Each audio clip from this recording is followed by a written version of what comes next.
Veja só, nos últimos 3 anos, a Covid-19 causada pelo vírus SARS-CoV-2 provocou 765 milhões de casos e quase 7 milhões de mortes em todo o mundo.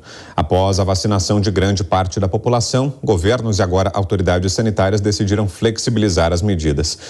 A gente segue falando sobre isso. Vamos conversar agora com o Dr. Júlio Croda, ele que é infectologista, está ao vivo com a gente aqui no Fast News. Dr. Júlio, boa noite, bem-vindo, obrigado pela presença.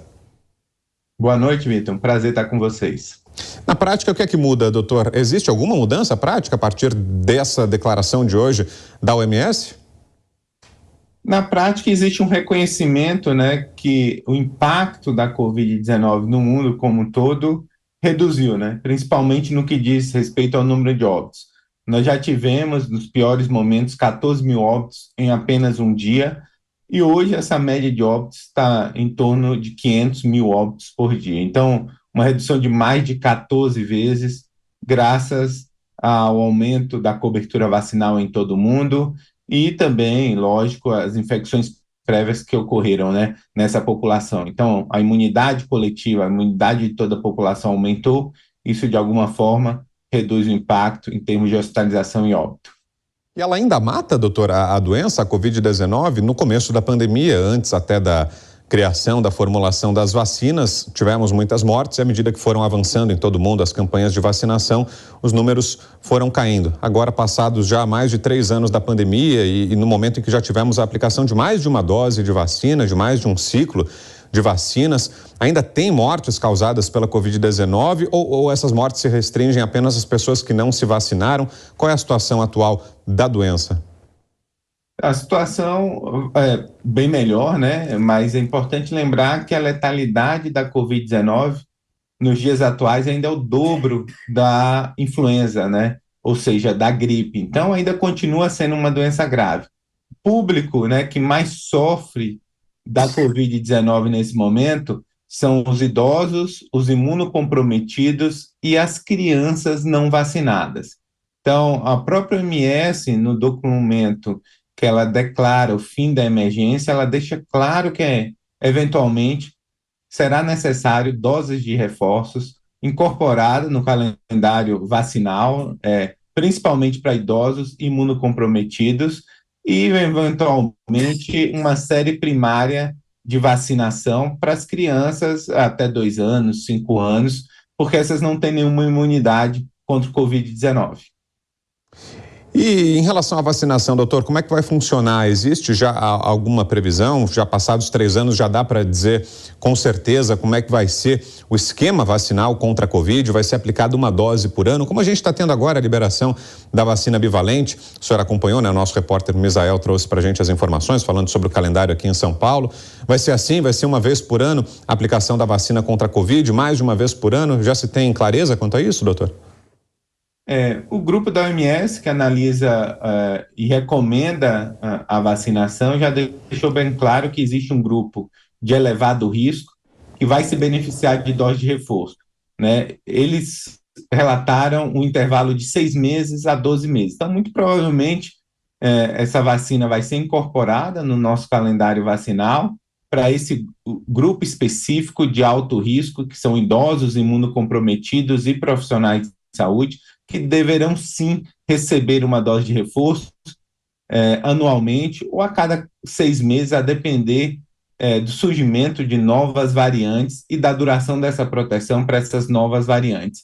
Então, essa é a tendência mundial. Alguns países, principalmente do hemisfério norte, se preparando, né, para o próximo período de inverno, já descreveram que vai ser a sua estratégia de vacinação, será vacinar esse público que é recomendado pela OMS e ofertar uma dose de reforço para esse público específico de idosos imunocomprometidos e profissionais de saúde. E vão haver, então, períodos de pico da doença, doutor, é isso? Estou entendendo isso pela fala do senhor. Vai haver momentos em que haverá, sim, alta de casos, talvez até relacionados aos fatores climáticos. Haverá momentos de altas e baixas e isso vai ser uma tendência daqui para frente, momentos de picos e aumentos de casos de Covid-19 pontuais. Até o momento, né, a gente tem esses picos associados a surgimento de novas subvariantes da Ômicron, né? Mas a gente espera sim que, eventualmente, no período sazonal, período do inverno, onde já existe uma circulação mais intensa de vírus respiratório, o Covid comece a se comportar dessa forma, né? Um aumento mais substancial nesse período. A gente vai ter que escolher um período para ofertar essa dose de reforço, muito baseada na perda da proteção dessa população mais vulnerável.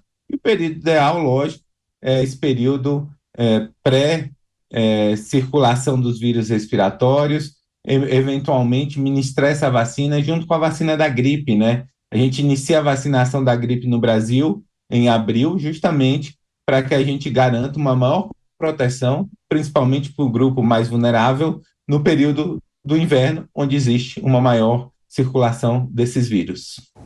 E existe o risco, doutor, de que voltem a ser adotadas aquelas medidas que passaram a ser adotadas durante a pandemia, como obrigatoriedade do uso de máscaras no transporte, em serviços de saúde, enfim, outras medidas que foram colocadas durante a pandemia em momentos em que haja novos picos eventuais da doença. O senhor imagina que essa possa voltar a ser uma realidade? Governos possam voltar a obrigar o uso de máscaras, por exemplo, ou não? Isso já é uma realidade do passado? Tudo depende do impacto sobre o serviço de saúde, né? Falta de leitos hospitalares, de leitos de terapia intensiva. É importante salientar que desde janeiro, né, de 2022, a gente não tem um surgimento de uma nova variante, em si de subvariantes, ou seja, a Ômicron vem circulando em suas subvariantes desde janeiro de 2022.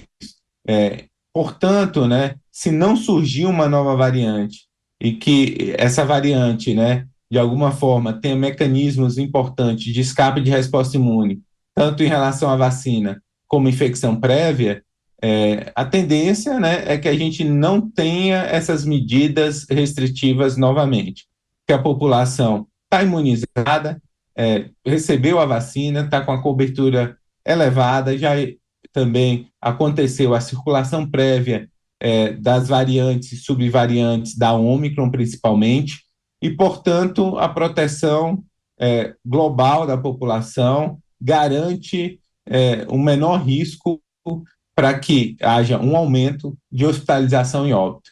É muito difícil prever o futuro, né? O futuro depende dessa condicionante de surgimento de novas variantes, que as vacinas deixem de funcionar para essas novas variantes.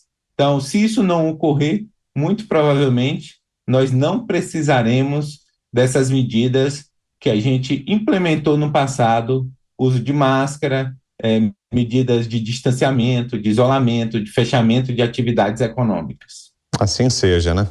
Doutor Júlio Croda, médico infectologista, esteve com a gente aqui no Fast News desta sexta-feira. Obrigado, viu, doutor, pela presença aqui com a gente nessa noite de sexta. Um ótimo final de semana por aí. Até uma próxima.